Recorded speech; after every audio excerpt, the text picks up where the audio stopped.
Teenagers में ना बहुत ज्यादा यूथ में हो गया कि हम हमें डिप्रेशन है, खुद से अपने आप को डिप्रेस डिक्लेयर कर देते हैं। और फिर लोगों ने मशवरे दे रहे होते हैं कि नमाज पढ़ो, कुरान पढ़ो, ठीक हो जाओगे। और वो लोग जो पढ़ते भी हैं, जो पक्के नमाजी होते हैं, वो भी कहते हैं कि भाई हमारा नहीं जा रहा डिप्रेशन। हम पता नहीं दूधों की तस्बीहां करते रहे हैं, सब कुछ भी नहीं ठीक हो रहा। तो मुझे बताएं, डिप्रेशन वाकई हर दूसरे बंदे को इतना इजीली हो जाता है या कोई फैशन बन गया है? और यहाँ और अगर है भी तो वाकई कुरान पढ़ने से बस ऐਵੇਂ ठीक हो जाता है बंदा? डिप्रेशन सवाल ही गलत है। मैं आपको सही तस्वीर उल्टी पकड़ी हुई सीधी कर देते हैं जरा तस्वीर को। ठीक। डिप्रेशन एक अल्लाह की नेमत है। ओके, इसको एंजॉय करें। खुदारा डिप्रेशन एक वाहिद अल्लाह की आवाज है आपको जिस्म के अंदर से आती है कि गलत ट्रैक पे चल रहे हो। दुनिया में कुछ और काम करी, अल्लाह कुछ और चाह रहा था, तुम्हारा जिस्म अंदर से आवाज दे रहा है। इसको दूर ना भगाएं, इसको इसको ट्रीट करें, अपने आप को ट्रीट करें। सॉरी, इसको ना ट्रीट करें, अपने आप को ट्रीट करें। डिप्रेशन वो आवाज है अल्लाह की जो अंदर से आती है कि मामलात असल में कुछ और हैं और मैं कहीं और ही फंस गया हूँ। हम्म। ठीक है। सो कुरान की आयतें अरबी में पढ़ के नहीं तुम्हारी डिप्रेशन आपकी किसी की भी ठीक होनी। उनको समझ के उस पर अमल करने से ठीक होनी है। और मैं फिर बता दूं, अगर आप बड़े मकसद पे नहीं है तो अल्लाह करे आप डिप्रेस हो, अल्लाह करे आप पेशेंट बने, 10-10 साल मरीज रहें, ताकि आपको पता चले कि दुनिया में काम कोई और था। ठीक है। एक मुसलमान डिप्रेस सिर्फ तब होता है जब वो अल्लाह के काम नहीं कर रहा होता। याद रखिएगा, सुकून काम ना करने में नहीं है, सोए रहने में सुकून नहीं है। सुकून सिर्फ अल्लाह के काम करने में है। ये असूल याद रखिएगा। गैर मुस्लिम भी जब अल्लाह के काम कर रहे होते हैं तो सुकून में होते हैं। ओके। हम्म। सो ये आप मेरी बात ना माने, आप उठाएं केस स्टडीज दुनिया की, चाहे मदर टेरेसा हो, ईदी हो, मंडेला। दुनिया में किसी एक रेडी वाले को भी पकड़े, अगर वो अल्लाह के कामों में मशगूल है सुकून में है, और हम्म। अगर वो दुनिया के कामों में मशगूल है तो डिप्रेशन में। बस ये असूल याद रखिएगा। नहीं, पर वो जो मुझे मैसेजेस आते हैं ना, वो उनका ये मसले नहीं होते कि हमने अल्लाह के काम करने हैं या हमें कोई इस हाँ, तरह वही तो वाले। कह रहा हूँ, अल्लाह करे डिप्रेशन के दौरे पड़े, अल्लाह करे इनको कई कई साल डिप्रेशन में रहे ताकि इनको रियलाइजेशन हो। नहीं, वो तो फिर जिनको डिप्रेशन होता है वो तो अंधेरे में बैठे रहने और गाने सुनने और सैड सॉन्ग सुनने और जबरदस्ती खुद को सैड करें फील करें करें करवाना। करें कराएं। हाँ, विक्टिमाइजेशन, इसको वर्चू सिग्नलिंग बोलते हैं साइकोलॉजी में। अपने आप को खुद ही फिल्म का हीरो बना के अपने आप को मजलूम साबित करके गवाह ढूंढ रहे होते हैं कि देख मैं कितना बड़ा मजलूम हूँ। ये औरतों को, स्पेशली ये औरतों के अंदर बीमारी मैंने ज्यादा देखी है, देसी औरतों में, कि लोगों को बता रही थी देखा ना मेरे पे मेरा शोहर कितना जुल्म करते हैं, मेरा बाप कितना जुल्म करते हैं। और अपने हम्म। मतलब ये कौन सी ऐसी फिल्म है जिसमें ये वाली लड़की हीरोइन है कि जिसके हम्म। ऊपर सारे के सारे जुल्म डालते हैं, और वो इस बात पे हीरोइन है कि सब आके उसको मार देते हैं। ये कौन सी फिल्म है? ये फिल्म सुपर फ्लॉप है। ठीक है, ये सिर्फ आपके बॉक्स ऑफिस पे हिट हो रही है, हम्म। दुनिया में किसी, आप किसी और पे ये फिल्म अप्लाई करेंगे तो आप कहेंगे यार क्यों हर वक्त रहम की अपीलें करती रहती है। तू हम्म। फिल्म हीरो नहीं है, कोई हीरो आके बचाएगा तुझे। इसको कहीं से भी इस वजह से हीरो नहीं बन रही। हम्म। सही। तो फिर ठीक है, फिर रहने दे, फिर उनको डिप्रेशन में खुद ही निकल जी आएंगे। जी, depression is, I think depression is a gift. Last podcast में ना आपने कहा था कि टेम्पल ऑफ सुलेमान अलैहिस्सलाम दज्जाल ने बनाया था, तो वो इतने मुझे मैसेजेस आए उसके, और कि भाई वो तो जिन्नात ने बनाया था। ये क्या बात कर दी? अच्छा, तो क्या क्या करूं मैं?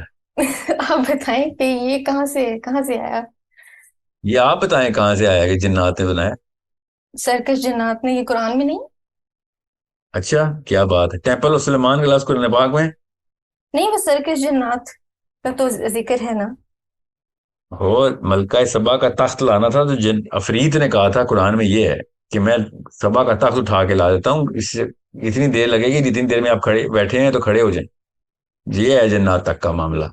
टेम्पल ऑफ सुलेमान अलैहिस्सलाम जो था, उसके ऊपर बड़ी बड़ी लंबी तफसील लिखी गई हुई है। और दज्जाल ने बनाया नहीं बनाया ये तो अल्लाह को ही पता है, मगर उलमा ने उस बंदे के बारे में कहा है क्योंकि एक आदमी ने ये ठेका ले लिया था।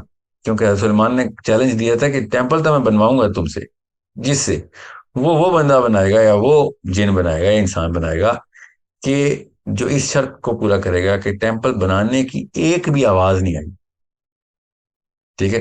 तो हम्म। सुलेमान के सामने तो जो कुछ जिन तो नहीं गायब हो सकता था ना, तो इसकी निशानी क्या है कि वो जिन नहीं था। कि जब टेम्पल बन गया तो सुलेमान अपने हवारियों के साथ एंटर हुए हैं देखने के कैसा बना है। तो बंदा तो अंदर ही था अभी। तो उसने ग्राउंड अप कंस्ट्रक्शन की थी, खुद अंदर ही रह गई। तो जब वो अंदर गए तो वो बंदा गायब था।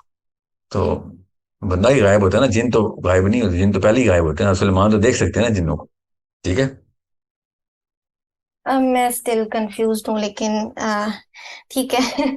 शायद किसी को समझ आ नहीं जाए।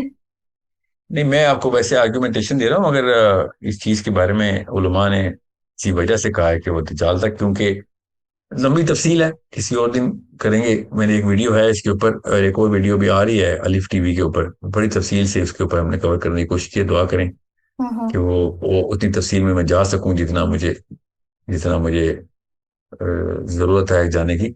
मगर हज़रत सुलेमान के दौर में ये दो वाकया, कुरान पाक में ये वाकया जो है ना, मलका सबा का तख्त लाने वाला, इसके ऊपर जिस तरीके से इंसान ने वो मलका सबा का तख्त फिर इंसान हम्म। उठा के लाया था, हम्म। जिन से नहीं हुआ था ना। हम्म। जिन ने कहा था कि इतनी देर, तो उसने, इंसान ने कहा था बड़ा स्लो है तू।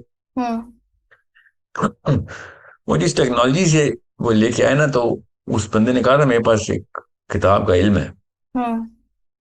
तो उलमा ने वो पूरी ट्रेजेक्टरी ट्रैक की है, कि क्योंकि बनी इसराइल का बड़ा डीप ताल्लुक है दज्जाल के साथ, वेट भी उसी का कर रहे हैं, खैर। तो हम्म।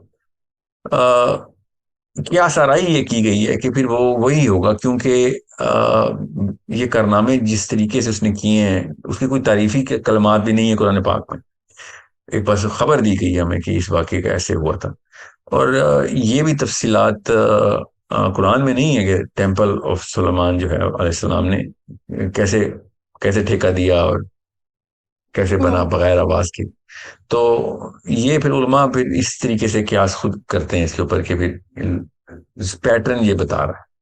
जिन का तो कोई ताल्लुक वास्ता नहीं है इधर, क्योंकि हम्म। दज्जाल को जिन तो नहीं है ना।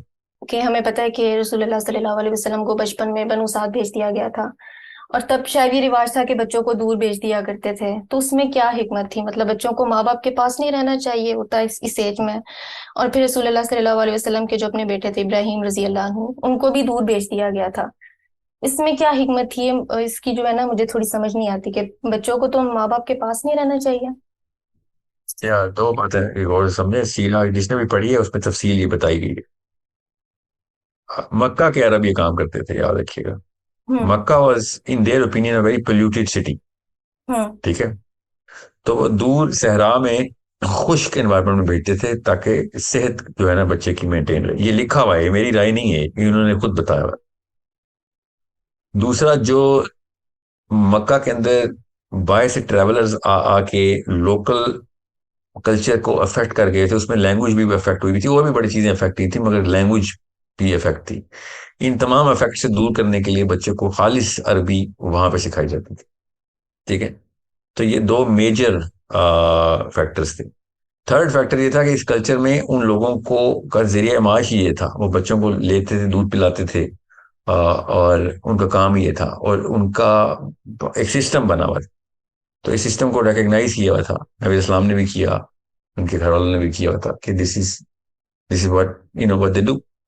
सो इट्स नॉट लाइक के हर जगह पे ऐसे ही हो रहा था। मक्का के अंदर ये एक जो है ना मामला इस तरीके से रखा हुआ था। और ये लिखे हुए फैक्टर्स हैं, जिसकी वजह से मैं आपको उसी तरह का बयानिया मैंने जारी किया जो मैंने पढ़ा है, कि हम्म। जिस वजह से मक्कन जी काम करते होते लेकिन इब्राहिम रजी अल्लाह अन्हु तो मदीना में पैदा हुए थे, तो उनको भी मदीना से दूर भेजा गया था, या वहां का भी माहौल ऐसे ही था? थे। नहीं, वो क्रैशी सिस्टम तो नहीं चेंज हुआ ना कहीं पे भी। वो भी कल्चर वहां पे भी चलता आ रहा था, मक्का से मदीना चला गया। जी हाँ, मक्कन का मतलब है people from Mecca, not hmm. People who were born and raised in Medina, people ठीक फ्रॉम है। मक्का। अब मैं आपको बताता हूँ, उसकी बाइफर्केशन की हुई है ना। अब हम्म। आप स्कॉलरशिप पढ़ेंगे ना, जब सीरा पढ़ेंगे, जब शमाइल की कुछ किताबें पढ़ेंगे, हम्म। तो उन्होंने मदीना के कुछ ट्राइब की एग्जाम्पल दी है, उनके बच्चों की भी। मदीना के लोकल्स कभी भी ये काम नहीं करते थे, बिकॉज ऑफ अदर रीजंस। हम्म। मक्का के सारे लोग ऐसे काम करते थे, और आयरॉनिकली मक्का के जो लोअर सोशियो इकोनॉमिक क्लास के लोग थे ना, वो ये काम नहीं करते थे। ये एक मोर ऑफ एक मुतवसत घराने के लोग अफोर्ड कर सकते, ज़्यादा पैसे देने होते थे ना अगलों को। तो सेकेंडली मदीना में जितने भी लोग मक्का से गए थे, उन्होंने ये वाला कल्चर नहीं छोड़ा था कहीं से भी। हम्म। एक तो वो ताल्लुकात बहुत स्ट्रांग होते हैं, याद रखिएगा, ये कबीलों के आपस में एक बड़े स्ट्रांग टाइज होते हैं। हम्म। तो इट्स नॉट लाइक के मतलब कोई ये कोई एम्प्लॉयमेंट नहीं थी, it's hmm. More of relationship between tribes. Hmm. वो बच्चे को जब दूध पिला के पालती है ना, तो उस तमाम बच्चे, आपको पता ना इस्लाम में असूल है हम्म। कि फिर वो उसके रज़ाई बहन होते हैं, रज़ाई बहन भाई, बहन भाई होते हैं। हम्म। ओके। तो ये एक ट्राइबल कम्युनिटी आपस में वेल निट, एक कनेक्टेड कनेक्शन था इनका, जो कि साहबा ने नहीं छोड़ा था कि ये हमारे ट्राइब्स के बहन भाई हैं। ठीक है। ये बहुत जरूरी है कि आपको पता हो कि ये मामला किस तरीके से, अरेबियन साइकोलॉजी किस तरीके से काम करती थी।